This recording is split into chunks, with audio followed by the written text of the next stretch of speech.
पटना विश्वविद्यालय छात्र संघ चुनाव का परिणाम जारी हो गया है। अध्यक्ष पद पर छात्र जदयू के आनंद मोहन चुनाव जीत गए हैं। आनंद मोहन 1193 वोट से चुनाव जीते हैं। आनंद मोहन ने 1360 वोटों से एनएसयूआई के प्रत्याशी को पराजित किया है। पटना विश्वविद्यालय छात्र संघ चुनाव की मतगणना के बाद पटना के आर्ट्स कॉलेज से जब कुलपति की गाड़ी निकल रही थी तो एक संगठन के छात्रों ने उनके गाड़ी पर हमला किया। लाठी डंडे से बीसी की गाड़ी पर हमला किया और उनके गाड़ी को घेर लिया गया। पुलिस की टीम वहां पहुंचकर कुलपति को काफी सुरक्षा के बीच वहां से निकाला गया। पटना यूनिवर्सिटी छात्र संघ के चुनाव में एबीवीपी को एक पद पर जीत मिली है, लेकिन बीजेपी ने एक जीत के साथ ही राजद पर करारा हमला बोला है। बीजेपी प्रवक्ता ने हमला बोलते हुए कहा कि राजद के युवराज बिहार के उप मुख्यमंत्री तेजस्वी यादव जी को छात्रों ने नकार दिया है। युवाओं का चेहरा बनने के पहले एक बार वह अपना आईना में चेहरा जरूर देख ले। मुंगेर में नशा मुक्त समाज के सपने को साकार करने और लोगों में जागरूकता फैलाने के लिए मैराथन दौड़ का आयोजन किया गया। इस दौड़ में डीएम के साथ कई अधिकारियों के साथ साथ बच्चे और युवाओं ने भी हिस्सा लिया। पटना विश्वविद्यालय छात्र संघ चुनाव में जेडीयू की जीत से पार्टी में काफी उत्साहित थे। प्रवक्ता अभिषेक झा ने कहा कि 4 पदों पर जीत के बाद खुशी जाहिर की है। नालंदा में 2 दिन पूर्व कटा हुआ हाथ पैर मिलने से इलाके में सनसनी फैल गई थी। शव की पहचान आनंद गांव निवासी नरेश चौधरी के पुत्र विकास कुमार चौधरी के रूप में की गई थी। इस मामले में सिलाव थाना पुलिस और नूरसराय थाना पुलिस ने संयुक्त रूप से कार्रवाई करते हुए नूरसराय के वारा खुर्द से एक दंपति को थाने में लाकर पूछताछ की, जिसके बाद दोनों ने हत्या की बात कबूल ली। खबर दानापुर से है, जहां चाय टोला में दबंगों ने सनी नाम के एक युवक को जमकर पिटवाई की। साथ ही 5 से 6 राउंड फायरिंग की गई। घटना के बाद इलाके में दहशत का माहौल बना हुआ है। सूचना पर दानापुर पुलिस भी मौके वारदात पर पहुंची और खोखा बरामद किया है। कैमूर के मोहनिया थाना क्षेत्र के कैथिया के समीप ट्रक ने बाइक सवार को रौंद दिया, जिसमें एक घटना स्थल पर ही मौत हो गई, जबकि दूसरा शख्स गंभीर रूप से घायल हो गया। मृतक सोनू कुमार प्रजापति रोहतास के करहगर का रहने वाला था। घायल शख्स भी करहगर का रहने वाला है। सिवान जिले के मुफस्सिल थाना क्षेत्र में बाइक पर सवार होकर श्राद्ध कर्म में शामिल होने जा रहे 6 लोगों को अनियंत्रित बोलेरो ने कुचल दिया। हादसे में एक बच्चे की दर्दनाक मौत हो गई, जबकि 5 लोग गंभीर रूप से घायल हो गए। मृतक बच्चे की पहचान गोपालगंज जिले के हथुआ थाना क्षेत्र के सुभागपुर गांव निवासी रामलाल राम के 8 वर्षीय पुत्र रोमित कुमार के रूप में की गई है। बेगूसराय में शराब के नशे में धूत बाइक सवार ने दूसरे बाइक सवार को ठोकर मार दी, जिससे वह गंभीर रूप से घायल हो गया। हालांकि पुलिस ने मौके पर पहुंचकर शराब के नशे में ठोकर मारने वाले बाइक सवार 2 युवकों को भी हिरासत में लिया है। वहीं ठोकर से घायल युवक को इलाज के लिए सदर अस्पताल में भर्ती कराया गया है। घटना मुफस्सिल थाना क्षेत्र के राजौड़ा गाँव की है।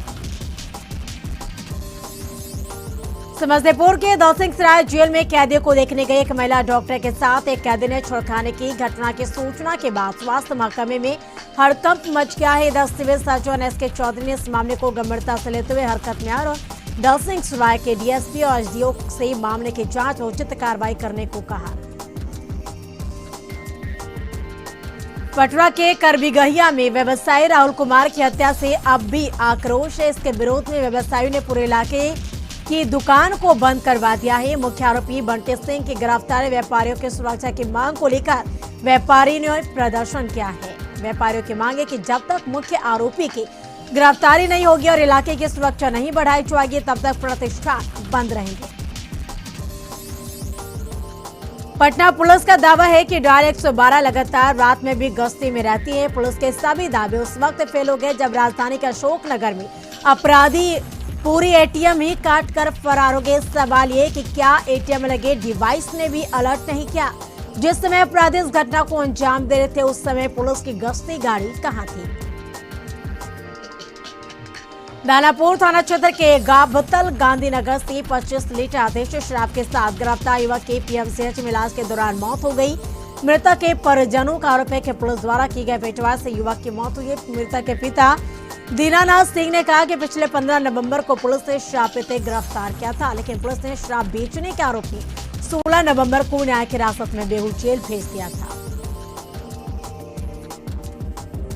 नवादा के रोह प्रखंड के कई सरकारी विद्यालयों में सरकारी आदेश के बाद शनिवार को बच्चे बिना बैग यानी बिना किताब कॉपी के विद्यालय पहुंचे। इस दौरान उपस्थित शिक्षकों ने कई प्रकार की गतिविधियां कराई और जिसके माध्यम से बच्चों को जागरूक किया गया। वही आदर्श प्राथमिक विद्यालय कुंजैला में बच्चों को गणित के चिन्हों से अवगत कराया गया। बच्चे अच्छी तरह से ज्ञान प्राप्त करें, इसके लिए मानव श्रृंखला के माध्यम से गणित के चिन्ह भाग, गुणा, जोड़, घटाव, बराबर का चिन्ह बनाया, जिससे बच्चे बड़ी उत्सुकता से इन चिन्हों के बारे में जानकारी प्राप्त किया है। और बता दें कि शिक्षा विभाग की ओर से आदेश जारी किया गया है कि अब प्राथमिक और मध्य विद्यालय में शनिवार के दिन बच्चे बिना किताब कॉपी के स्कूल आएंगे, जहां गतिविधियों के माध्यम से उन्हें पढ़ाया जाएगा। अररिया में नशा मुक्त बिहार के लिए मैराथन का आयोजन किया गया। नेताजी सुभाष स्टेडियम में एसपी अशोक कुमार ने मैराथन को हरी झंडी दिखाकर रवाना किया। मैराथन दौड़ में कई प्रतिभागी शामिल हुए। 16 साल से कम उम्र के बालक बालिकाओं के लिए 5 किलोमीटर और 16 वर्ष से अधिक उम्र वालों के लिए 10 किलोमीटर का मैराथन दौड़ का आयोजन किया गया। बेगूसराय में नशा मुक्त बिहार को लेकर 5 किलोमीटर और 10 किलोमीटर का हाफ मैराथन दौड़ का आयोजन बालक और बालिका वर्ग में किया गया। कला संस्कृति एवं युवा विभाग की ओर से नशा मुक्त बिहार हाफ मैराथन दौड़ का आयोजन किया गया। गांधी स्टेडियम से बालक वर्ग एवं बालिका वर्ग के लिए अलग अलग हाफ मैराथन दौड़ की शुरुआत की गई, जो गांधी स्टेडियम से शुरू होकर कचौरी रोड हर महादेव चौक से होते हुए गांधी स्टेडियम में समाप्त हुई। पूर्णिया के कला भवन से नशा मुक्त बिहार के लिए मिनी मैराथन दौड़ का आयोजन किया गया। मिनी मैराथन दौड़ में बड़ी संख्या में लोग शामिल हुए। मैराथन दौड़ 5 किलोमीटर और 10 किलोमीटर के 2 वर्गों में बांटा गया। अपर समाहर्ता केडी प्रज्वल ने कहा कि अब हम शराबबंदी से नशा मुक्ति के दौर में आ गए हैं।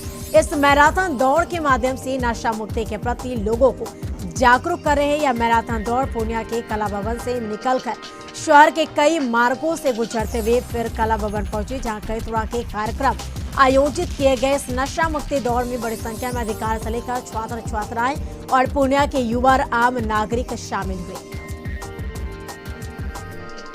सीतामढ़ी के पुपरी थाना क्षेत्र के सूर्यपट्टी गांव के पास अधवाड़ा नदी के किनारे मजदूर का शव मिलने से इलाके में सनसनी फैल गई। मृतक की पहचान रामनगर बेदौर पंचायत के हिरौली गांव निवासी मोहम्मद अली के रूप में हुई है। घटनास्थल से नेपाली शराब का पाउच और 3 गिलास भी बरामद हुआ है, जबकि मृतक का चप्पल बांध पर मिला है। पुलिस मामले की जांच में जुटी है। लखनऊ के कान्हा स्टेडियम में आयोजित हाई प्रोफाइल कार्यक्रम की इवेंट कंपनी फरार हो गई है। इसको लेकर सुशांत गोल्फ सिटी थाने में मामला दर्ज कराया गया है। इवेंट कंपनी पर ठगी का मामला दर्ज कराया गया है। गढ़वा में उपायुक्त कल्याणपुर के धांगरडीहा गांव में आदिम जनजाति इलाके में पहुंचे। ग्रामीणों से सरकार की योजनाओं की जानकारी उपायुक्त समेत जिला प्रशासन के अधिकारियों ने ग्रामीणों के बीच कंबल का वितरण किया। ग्रामीणों ने कहा कि पहली बार उपायुक्त हम लोगों के बीच आए हैं। हम लोगों के पास आधार कार्ड नहीं है, राशन कार्ड नहीं है, अपना आवास नहीं है। ग्रामीणों ने अपनी समस्याओं को उपायुक्त को अवगत कराया। ग्रामीणों की शिकायत पर उपायुक्त ने कहा कि आप लोगों को सारी सुविधा प्रदान की जाएगी।